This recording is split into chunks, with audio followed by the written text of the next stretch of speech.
Hello, everybody, and welcome here to the Wine with Jimmy channel. Thank you so much for clicking by. It's a delight to have you on board. Welcome to a new series here, which is based on the practical side of the WSET wine qualification. So, this is all around practicing wine tasting. So, in this video, will be a number of wines which are available to purchase and you can taste along at home. That's very important. You see me in action there doing an online tasting. At any time, if you wish to have a look at the wines on offer, the special exam tasting case, then please do scan the QR code that you'll find on this slide or on the next slide, or click on the link that you find in the description below this video. Now, this video will only show you an example one wine that I will talk through as an examiner. But if you want access to all 6 wines, you'll have to, of course, purchase the tasting case. And let me just show you the tasting case here. So it is a case of 6, which is available for £135 here in the UK only from our partners, the Wine House.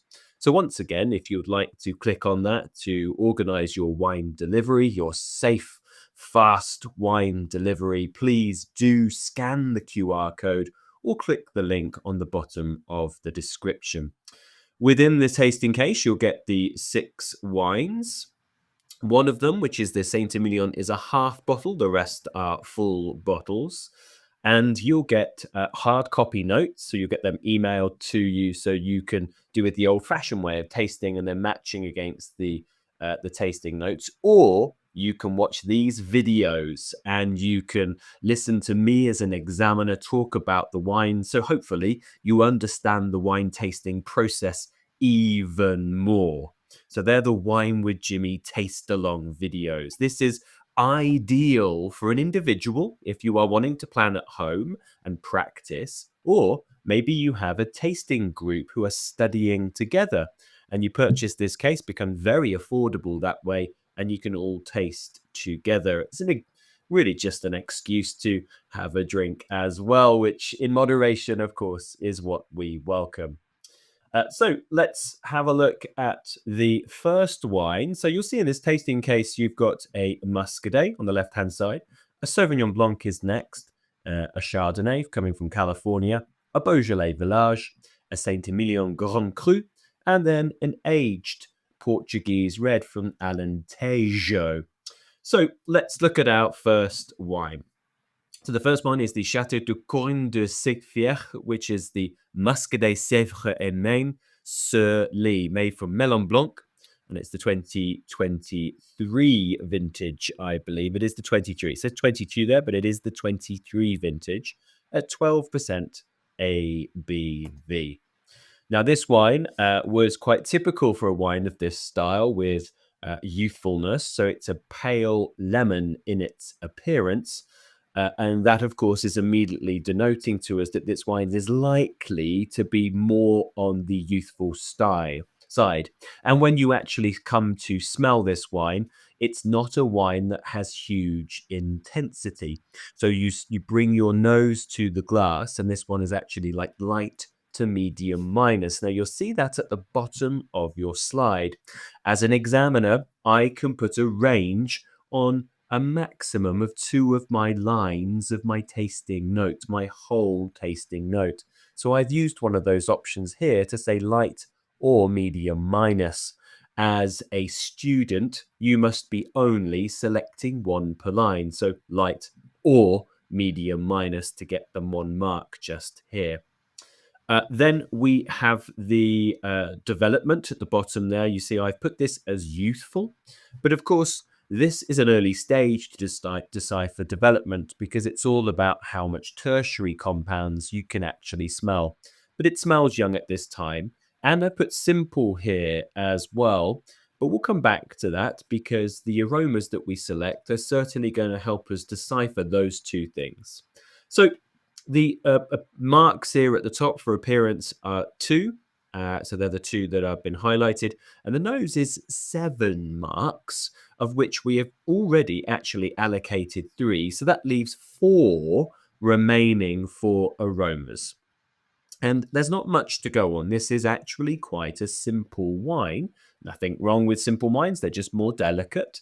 And you'll see that I've highlighted here elderflower, blossom, apple, pear, grapefruit or lemon, grass or fennel, and then wet stones.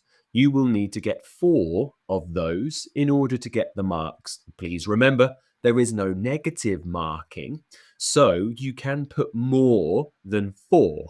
I would urge you to always put somewhere between 5 and 15 aroma compounds, and that all depends on really what the wine is giving you. On this wine, I think it's very hard to get more than 10, and even as an examiner, I've put down about 9 or 10 just there, as you can see from your slide. So, just to reiterate here, there's 4 marks available, okay? I, as an examiner, will put down anything that the wine warrants. So I have really no problems about putting everything that I find in the wine. You need to be putting somewhere between 5 and 15. There's no negative marking. So if, say, you put down 7, at least you get those 4, then it will be absolutely fine. And a word on the style, when a wine is quite simple, it tends to be a little bit floral, more green and citric on the nose, with little bits of green or mineral notes that you'll see in this wine. There is a potential little bit of bread dough in there just for some surly. It's not much. They don't obtain too much from the surly process, although it says it on the label. You can see it in your picture there. It says Muscadet Sèvres et Nain sur lit. It is only really the winter on the lees, and it's really just enough to mitigate the quite intensive acidity that these wines can have. But I have put it for good measure here, just in case you picked up a little bit of that character. There is no anything else here for secondary and no tertiary on this wine. So now that we've understood there's no tertiary, we can go back to that first nose slide just here. And that's why this wine is youthful, that you can see at the bottom of your slide. 0 tertiary compounds tells us it's youthful. At least 1 would be developing, and then many would be fully developed. Now, because you put quite a limited amount of aroma compounds here, that is why it is simple. Simplicity is usually below 8. If you cannot find, let's say you can't find many, you're struggling, you're getting 5 or 6 or 7, then the wine is normally going to be simple. And that's coming from a student side of things. So that so far is the appearance for 2 marks and the nose for 7. Just to reiterate there, 1 mark for the intensity you see there, 1 mark for development, 1 mark for simplicity, so that's 3. And then the remaining 4 are from those aromas that we saw just here. Now, if you think I'm going a little bit too fast, you have the luxury, of course, of pausing this to mark your own paper.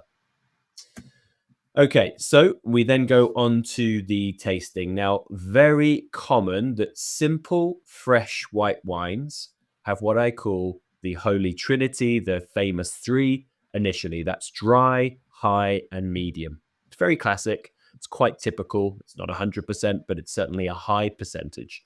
So dry, sweetness, very high acidity, making your mouth water, and then moderate alcohol. This comes in at 12. So it's at the lower end of that, but we would still call that medium. There is no texture in this wine to speak of. It's a very lively, sour, acidic, fresh style that lifts off the palate. There's nothing to really weight it down, no real sweet fruit or wood, secondaries or tertiaries or things like lees or autolysis. Even that little tiny bit of bread dough is not enough here. So that's why this wine is light in the body. The flavor intensity here is light or medium minus, quite similar often to what happens on the nose. And this is my second area of my tasting note where I've put a range. Remember, you can't. You must only select 1 per line. So if you put medium or medium plus or pronounced, you're incorrect. But if you put light or medium minus, you are correct. This wine is simple again on the palate. A lot of students miss this out. It's got to be simple on the nose and on the palate. It doesn't have to be. Wines aren't always made exactly that way, but I would say a good percentage, 95%, are like that. So certainly in examination wines, you'll find that it's simple on the nose and on the palate. And then I put down the finish as short. It's really quite quick in the mouth before sort of dissipating. So that's why it's down as short. Now, you'll see here you've got 1, 2, 3, 4, 5, 6, 7 things identified. The palette has a total of 9 marks for a white wine. That means we've got 2 more marks to allocate. And once again, it's from the same group that we talked about on the nose. So you'll see them here: elderflower blossom, apple pear, grapefruit lemon rather, grass, fennel, and whetstones, or bread dough from secondary. Okay, so 2 of those and get you the marks for the flavor characteristics on the palate. So they're in this section down at the bottom, and that will add that up to 9 on the palate. And once again, no negative marking. So if there's 2 marks available, you should still just be replicating what you got on the nose. Maybe you got about 6 or 7. It's fine again. There's no negative marking. Okay. So we then come to the conclusion of this wine, and you can follow the principle of BLIC, which is called the Blick process: balance, length, intensity, and complexity. You don't have to. You might be able to understand emotively what this wine's quality is. This certainly is an acceptable wine, nothing to write home about, but it's a decent, well-made wine. And the reasoning for that is that, yes, it has balance, but not length, not intensity, nor complexity. Indeed, it's simple. So 1 out of 4 gives you acceptable. Now, due to the lack of texture and weight in this wine, it wouldn't develop anything more complex. So it would be drink now, not suitable for aging. 2 marks available there. All of this totals up to 20 marks. So that's 2 for the appearance, 7 for the nose, 9 for the palate, and then 2 for the conclusions here. Really, a pass on that would be 11. It's 55% you need across your 2 wines in your examination wine tasting. So that's the first wine. Now, if you're watching this for the first time and you wish to follow along, then please go and purchase the tasting case. You can do that by scanning this QR code here or following the link in the description below this video.